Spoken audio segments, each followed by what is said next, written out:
গল্প আর আড্ডায় কখন যে ২-৩ ঘন্টা পার হয়ে যায় টেরই পাই না। আসসালামু আলাইকুম। যে যেখান থেকে আমার ব্লগটি দেখছিলেন আশা করছি ভালো আছেন। আলহামদুলিল্লাহ আমিও ভালো আছি।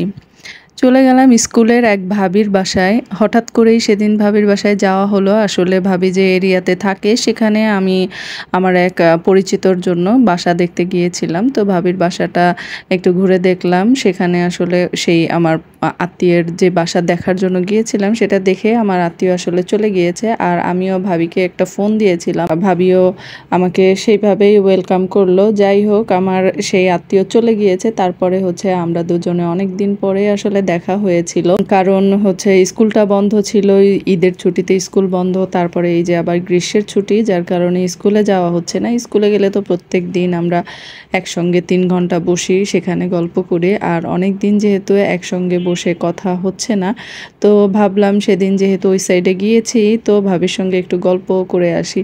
তো কথা আর আড্ডায় কিভাবে যে ৩ ঘন্টা পার হয়ে গেল তাই বুঝতে পারলাম না। আর এদিকে আমি একটু ভাবির বাসাটা ঘুরিয়ে ঘুরিয়ে দেখাচ্ছিলাম। আসলে ভাবির বাসাটা খুবই গোছানো, খুবই সুন্দর। আর এই যে কিচেন, এটা হচ্ছে ভাবির কিচেন। আমরা হচ্ছে ভাবির একটা পেজ আছে আলবনিস ফ্যামিলি ব্লগ। এই পেজের হচ্ছে আমরা প্রায়ই এই ভিডিও দেখে থাকি কিচেনের। তো সেদিন আমি ভাবির বাসায় গিয়েই বললাম যে ভাবি আগে কিচেনটা দেখব। আর এদিকে ভাবি আমাদের জন্য হচ্ছে টেবিলে খাবার রেডি করছিল। তো হুট করেই যেহেতু গিয়েছি তো খুব একটা বেশি আয়োজন করতে পারেনি। তারপরও সে তার সাধ্যমতো চেষ্টা করেছে। আর আমি হাতে করে একটু মিষ্টি নিয়ে গিয়েছিলাম যেহেতু প্রথম যাচ্ছিলাম। তো যা বলছিলাম ভাবির সঙ্গে গল্প করতে গেলে কিন্তু আমার সময়ের কোনো খেয়াল থাকে না। আর ওদিকে বাচ্চারা কিন্তু খুব মজা করছিল। স্কুলে যেহেতু ওরা সময় পায় না একসঙ্গে বসার, গল্প করার বা খেলাধুলা করার, কিন্তু ওই দিন ভাবির বাসায় যেয়ে আসলে খুবই ভালো লেগেছিল। আর এত আন্তরিক, আর ভাবিকে সবসময় আমি বলি সে হচ্ছে রঙিন মনের মানুষ।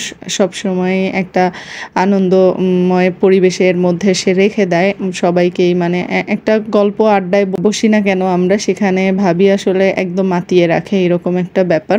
যাই হোক, এই তো ভাবির বাসাগুলো সম্পূর্ণটাই আমি ঘুরে ঘুরে আপনাদের দেখাচ্ছিলাম। খুবই গোছানো পরিপাটি, সে খুবই সংসারী গোছালো টাইপের একটা মানুষ। তাকে দেখলেই আসলে বোঝা যায়। আমি বাবা এত গোছানো কিন্তু না। আমার বাসায় আসলে আমি বলেই দিয়েছি আমার বাসায় সব কিছু অগোছালো পাবে।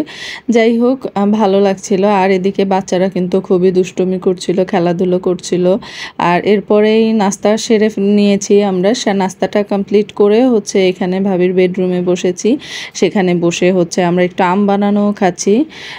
তো আজকের ভিডিওটি কেমন লাগলো অবশ্যই একটু কমেন্ট করে জানাবেন। আজ এ পর্যন্তই, ভালো থাকবেন। আল্লাহ হাফেজ।